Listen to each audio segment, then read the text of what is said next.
Bienvenue dans les Mémoires du Mythe, un podcast audio dédié à l'horreur et au JDR. Ce format est produit par l'équipe de Globtopus et est permis grâce au tipeur. Installez-vous confortablement et si possible, mettez un casque. L'aventure démarre. Donc vous arrivez à l'hôtel suivi d'un petit attroupement d'habitants. Je ferme la marche et les laisse passer devant moi pour qu'ils rentrent en premier. Du coup, tu laisses rentrer tes deux camarades et vous entrez dans l'hôtel et la personne à l'accueil regarde derrière, vous regarde vous et un peu surprise. Je fais signe que je sais pas pourquoi ces gens nous suivent. Je hausse les épaules. Elle fait vous. Du coup, elle vous. Vous réservez quelques nuits à l'hôtel. Vous avez 4 chambres sans trop de difficultés. Et du coup, elle sort et elle leur parle. Et du coup, elle vient et elle fait. Écoutez, ils pensent que vous êtes des Pichtacos, c'est une folklore local. Mais voilà, il y a eu des disparitions et du coup, il y en a qui viennent un petit peu dans l'hôtel et tout, et qui sont assez vociférants, qui font, qui parlent et tout. Et elle fait, lui, ils vous parlent, ils disent que vous êtes des Pichtacos, que vous êtes là pour enlever des gens, que je sais pas quoi leur dire. Elle est un petit peu gênée. Est-ce qu'il y a un moyen pour nous de leur prouver qu'on n'en est pas ? Est-ce qu'il y a dans le folklore quelque chose que les Pichtacos peuvent pas faire ? Je sais pas, je veux pas leur causer du tracas. Je suis désolée. Du coup, la personne essaie de s'expliquer, etc. Et elle leur dit un truc. Elle dit, bon, j'aurais dit que... Parce que les Pichtacos sont censés être assez grands, fins. Et elle regarde, du coup, directement Luca et porter des chapeaux à bord large. Peut-être retirez vos chapeaux, messieurs, et peut-être... Est-ce qu'on peut souriez-leur, peut-être... voilà. Je me rapproche vers un des locals et je tends juste ma main avec compassion, vraiment. Et je laisse ma main... Et ils regardent, tous un petit peu surpris et tout. Et je reste là devant et je fais un sourire et je reste... vraiment le plus calme possible. Buenos dias. Du coup, moi, j'enlève mon béret et maladroitement, je lève la main. Buenos dias. Et je souris un peu. Tu vois qu'il commence, il y en a quelques-uns qui pouffent un peu de rire dans la foule et tout ça, machin. Du coup, ça me fait sourire, tu sais. Et du coup, il y en a un qui vient et c'est un petit garçon. Ouais. Et il demande. Et tu vois, elle dit, il parle de son frère, Kiwa. Il demande si... Il pense que vous êtes... Non, d'accord. Il pense en fait que vous êtes des gentils Pichtacos. C'est un peu bizarre. Il vous demande si vous l'avez vu. Il porte un bonnet bleu et blanc avec un symbole. Et puis elle vous montre, le symbole, ça ressemble à un H, en fait. Et du coup, il y a un homme qui vient et tout. Il a 2 petites filles. Une femme, tout pas. Attendez, parce que et du coup elle lui reparle et tout, et du coup il commence à un peu s'en aller. Il y en a qui vous regardent de loin et tout. Elle fait, il pense que je suis désolé. Il y a eu effectivement apparemment des disparitions et je sors mon carnet et je commence à dire qu'on me donne des descriptions de ces personnes-là et que je les écris dans mon carnet. Et de leur répondre, si jamais on les retrouve... tu notes les 2 qu'on t'a donnés, voilà. Et voilà, donc Kiwa et Tupa, et donc les descriptions sont un peu aidantes, hein, parce que honnêtement, tu ne saurais pas trop différencier un Péruvien d'un autre de ton point de vue d'Américain, hein, donc... L'idée, c'est voilà. Leur montrer que c'est ça, je suis intéressé par leur disparition et que... montrer carrément l'exact opposé, quoi. Et dites, est-ce que ça arrangerait les choses si on achetait des vêtements moins différents ? Est-ce que... Elle explique que non, c'est juste parce que vous êtes blanc de peau Ouais, je sais et bien. voilà, les piches tacos sont comme ça. Mais ne vous inquiétez pas, vous venez d'arriver, il ne devrait plus vous embêter. Mais ne vous inquiétez pas. Et puis, après, vous êtes préparé, peut-être avoir fait quelques petites courses sur place. Vous êtes rejoint par Elias. Je peux acheter un Jackson. bonnet. Tu peux Genre acheter un bonnet. plus local, etc. Ouais. Les Péruviens. Ouais. Ou des... Moi, j'explique à la femme que j'ai mal à la tête et que... Est-ce qu'elle... vous connaîtriez pas, je sais pas, vous avez pas une boisson, peut-être un thé pour les maux de tête, quelque chose Du coup, elle te propose un thé aux feuilles de coca et elle te prévient par contre que c'est particulier. Ok, je pose pas de questions, je le prends et tranquillement quand je peux le boire. Ouais. Ça te fait du bien, ça t'apaise un petit peu. T'es toujours un petit peu patraque quand même, mais ça va mieux. Ok, je la remercie. Et donc, Elias Jackson arrive et il vous explique que, en fait, Nera est sur une des îles flottantes, à 3 km de là. Et du coup, lui, il propose d'y aller tous ensemble, en fait. De toute façon, il faut pas perdre de temps. Allons-y. Bah, c'est ça. Et vous avez été suivi, vous aussi, ou ça va?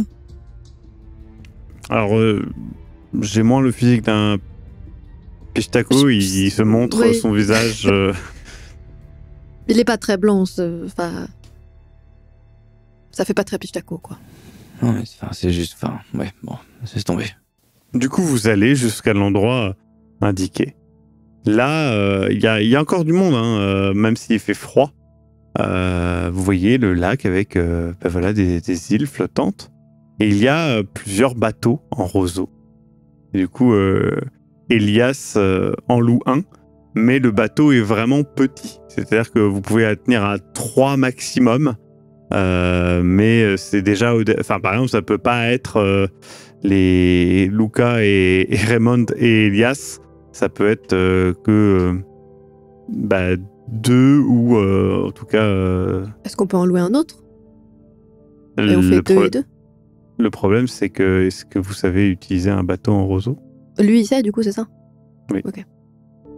Donc, il explique, il dit, bon, écoutez, on fera 2 allers-retours, vous inquiétez pas, je viens vous rechercher, et puis comme ça me permettra d'aller la voir et, de la rassurer aussi par rapport à vous. Donc, qui vient avec moi? Je viens avec vous, Jackson. Et il faut qu'un de vous deux... Vas-y, Raymond, j'attends. Puis on peut le tirer là. Au hasard. Non, vas-y. Non, ok, bon, d'accord, j'y vais. Bon, allons-y.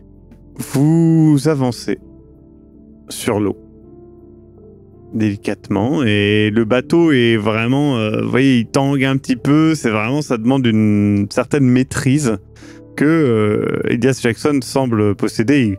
Il vous fait comprendre que voilà, il a été habitué aux diverses pirogues en Afrique et que c'est pas la première fois non plus qu'il vient ici sur le lac. Il dit la première fois je suis tombé dans l'eau. Déjà qu'il fait assez froid. Non, ouais. C'est moi, il fait plus froid là. Il fait plus froid. Ah l'eau, ça ne réchauffe pas, mon pauvre Raymond. Célia, tu vois une femme ayant la quarantaine et un ado qui semble flâner sur le bord du lac, mais qui vous fixe et puis l'enfant, l'adolescent a un bonnet. Un bonnet bleu, Avec une marque en forme de hache. blanc avec un symbole ressemblant à un H sur le côté. Il vous regarde avec insistance, puis détourne le regard, et puis ça se reproduit encore une fois. Tu vois, mon cher Raymond, que Célia regarde avec insistance le bord de l'eau. Je fais signe à la femme et à l'adolescent. J'essaye de leur faire signe de communiquer avec eux. D'accord. Au bord de l'eau.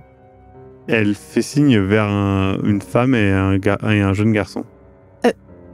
Il a un bonnet comme on nous a dit. Le bonnet bleu avec l'âge, c'est... Après, c'est peut-être un bonnet classique, mais il nous regarde, donc je sais pas, je leur ai fait signe. Kiwa? Pas de... Alors, ils sont loin, hein, du coup. Hein. Du coup, vous continuez d'avancer et il y a Lee Jackson qui regarde et qui fait... De quoi vous parlez? Bah, les deux personnes là-bas. L'adolescent avec le bonnet bleu et blanc, là. Et du coup, vous les voyez plus trop de là où vous êtes maintenant. Maintenant, on les voit plus bien, mais... Mais d'accord. Vous les connaissez? Je comprends pas ce qui se... Non, il y a des... Les locaux nous ont parlé des disparitions, nous ont décrit, en fait, grossièrement, en fait, les disparus du coin, quoi.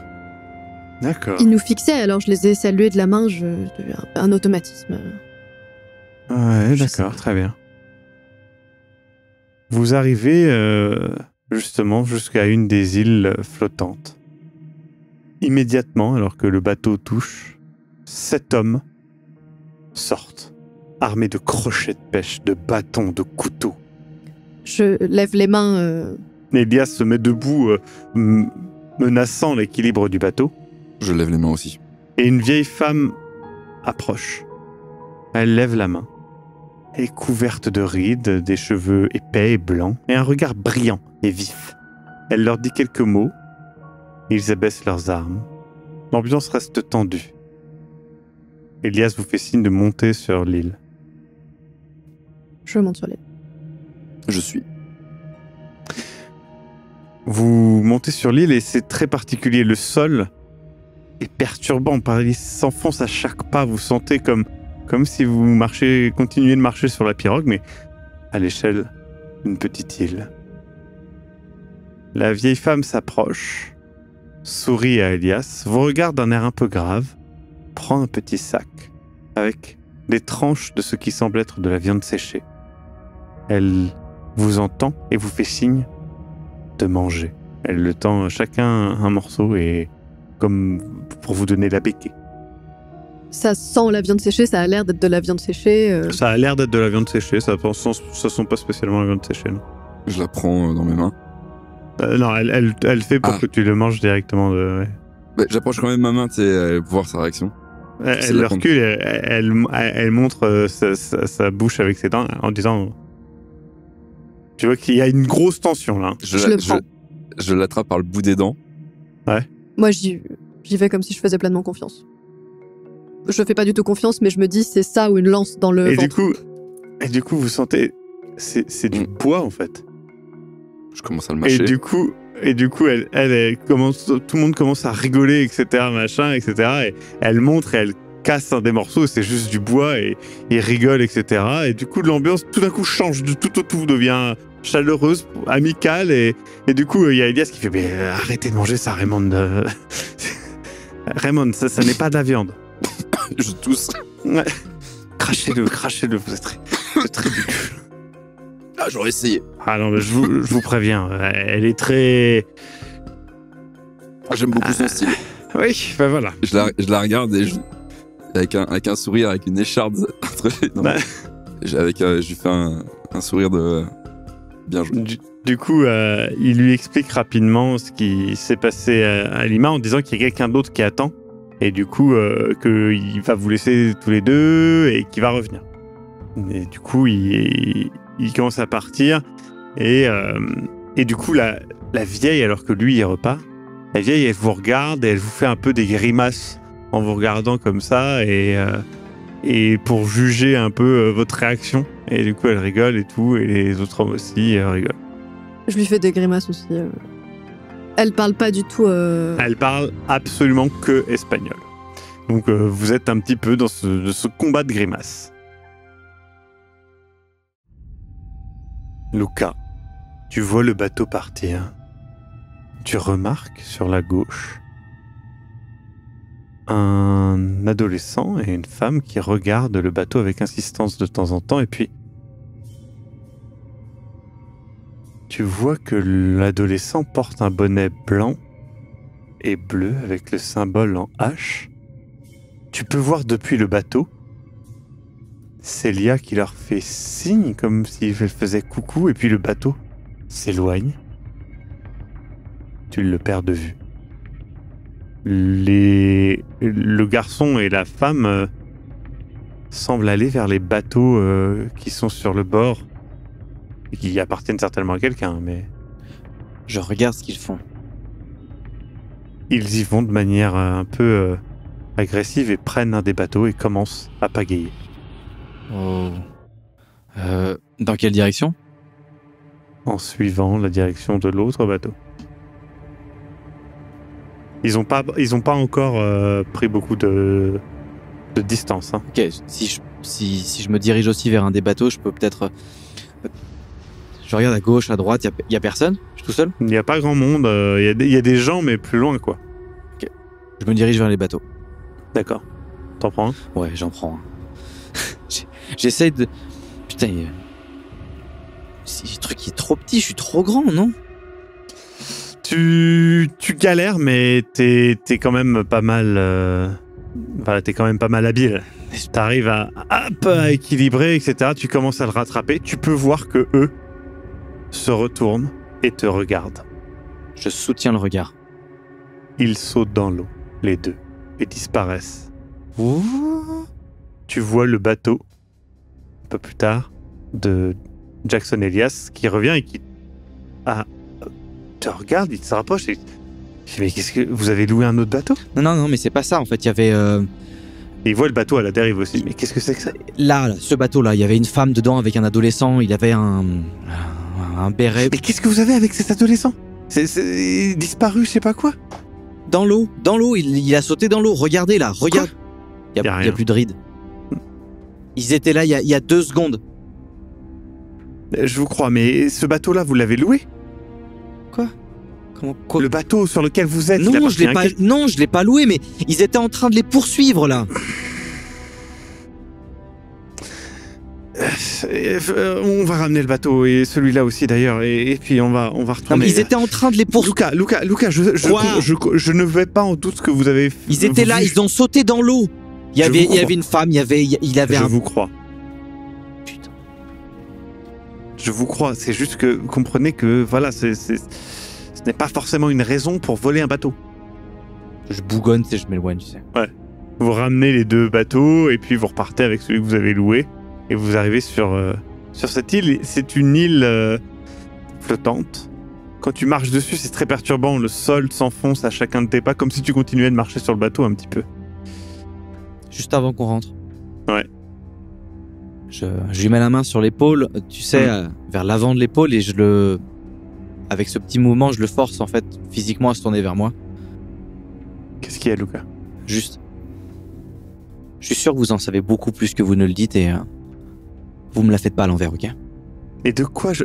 Attendez, Lucas, de quoi vous m'accusez? Qu'est-ce que j'ai fait contre vous? Dites-moi. Lucas, je ne C'est suis pas... juste c'est juste une mise au point. Lucas, justement. Parlons de mise au point. Mais c'est juste une mise au point, allez-y, je vous écoute. Non, parlons de mise au point. Vous avez braqué mon ami, le docteur, parce que vous avez vous avez vu quelque chose qui vous a fait peur. Alors, juste Vous cru, non, on comprenez est que- d'accord, vous l'avez vu. Vous l'avez aussi. vu, on l'a vu. Je ne mets pas ça en doute. Je dis juste que comprenez que tirer sur les gens qui sont nos alliés n'est pas une solution. Écoutez, Et j'ai déjà comprenez tenu que une je arme ne à peux pas feu. valider Vous avez ça. déjà tenu une arme à feu, vous? J'ai déjà tenu une arme à feu. J'allais pas tirer, d'accord? C'était juste, je me tenais prêt Oui, mais à je ne toute vous éventualité. Je ne vous connais pas plus que vous ne me connaissez. Sur ce point, on est entièrement d'accord. Très bien. Lucas, je ne suis pas votre ennemi. Nous sommes littéralement dans le même bateau. J'arrive pas à empêcher, tu sais, un rire. Tu vois qu'il reprend sa pipe à ce moment-là et fait bon. Non, mais Je sais, Lucas, que tout ce qui se passe est très étrange et que nous sommes dans un pays qui n'est pas le vôtre, pas le mien, et que je suis littéralement dans le même cas que vous. Je ne suis pas en train de... Je ne cherche pas à amoindrir l'expérience que vous vivez et que nous vivons. Je ne cherche pas à l'amoindrir. Je ne suis pas en train de vous dire Elias, que on vous est êtes d'accord, fous. vous. Merci. Mais Et je ne suis pas en train de... Ce que vous avez vécu dans la chambre de Mendoza, ou de Larkin, je ne sais pas, mais ce que vous avez vécu, je ne me le remets pas en doute. Ce que je peux remettre en doute, c'est que je ne sais pas ce qui s'est passé. Comme je ne sais pas ce qui est arrivé à Trinidad Rizzo, comme je ne sais pas ce qui s'est passé avec les 2 personnes que vous avez dû plonger dans l'eau, je ne sais pas ce que c'est. Je ne comprends pas ce que c'est. C'est juste que si ne serait-ce que la moitié de ce qu'on a tous vu, tous expérimenté est vrai, je veux dire, vers quoi on se dirige ? Vers quoi on se dirige ? Vous l'avez dit vous-même, on est dans un pays, je ne connais rien de ça, je pointe le bateau, Tout ce que je peux vous dire, c'est que nous sommes, je le pense, tous les 4, dans une vision commune qui est à l'opposé de celle de Larkin et de De Mendoza. Qu'ils soient liés ou non à la mort de Trinidad ou à l'agression à la dague ou à ce qui a pu arriver au professeur que je ne peux pas expliquer. Vous vous rendez compte, nous 4, je veux dire, Larkin, qu'il soit manipulé ou non, a des moyens, je veux dire, qui nous dépassent absolument, financiers, je veux dire. Mais c'est peut-être de la poudre aux yeux. Et De Mendoza, on ne sait même pas qui c'est. Écoutez, je vais être franc avec vous. On ne sait même pas de quoi il est capable.